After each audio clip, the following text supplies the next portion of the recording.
আসসালামু আলাইকুম বন্ধুরা, তোমরা সবাই কেমন আছো? আলহামদুলিল্লাহ, আল্লাহ তাআলার অশেষ রহমত ও মেহেরবানিতে আমি অনেক ভালো আছি। আজকে তোমাদেরকে আমি আরাফার দিবসের কথা বলবো। আজ আরাফার দিবস, হজের দিন। এটি বছরের শ্রেষ্ঠতম দিন। আল্লাহ তাআলা কোরআনে এই দিবসের শপথ করেছেন। আরাফার রোজা পূর্বাপর 2 বছরের পাপ মোচনকারী।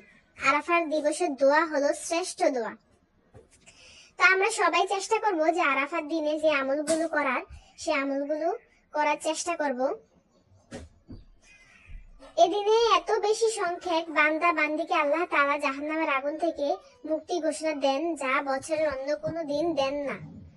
এই দিনে আল্লাহ তাআলার পক্ষ থেকে তার বান্দা বান্দিদের প্রতি রহমত ও ক্ষমার এই দৃশ্য দেখে শয়তান এতটাই ক্রোধান্বিত, লাঞ্ছিত ও অপমানিত বোধ করতে থাকে, যা আর অন্য কখনো হয় না। এই সময় আমরা বেশি বেশি নফল রোজা, বেশি বেশি তাকবীর পাঠ করব। আরাফার দিনে বিশেষ করে একটি দোয়া যা মহানবী সাল্লাল্লাহু আলাইহি ওয়াসাল্লাম পড়তেন, সেটা হচ্ছে লা ইলাহা ইল্লাল্লাহু ওয়াহদাহু লা শারীকা লাহু লাহুল মুলকু ওয়া লাহুল হামদু ওয়া হুয়া আলা কুল্লি শাইইন কাদির।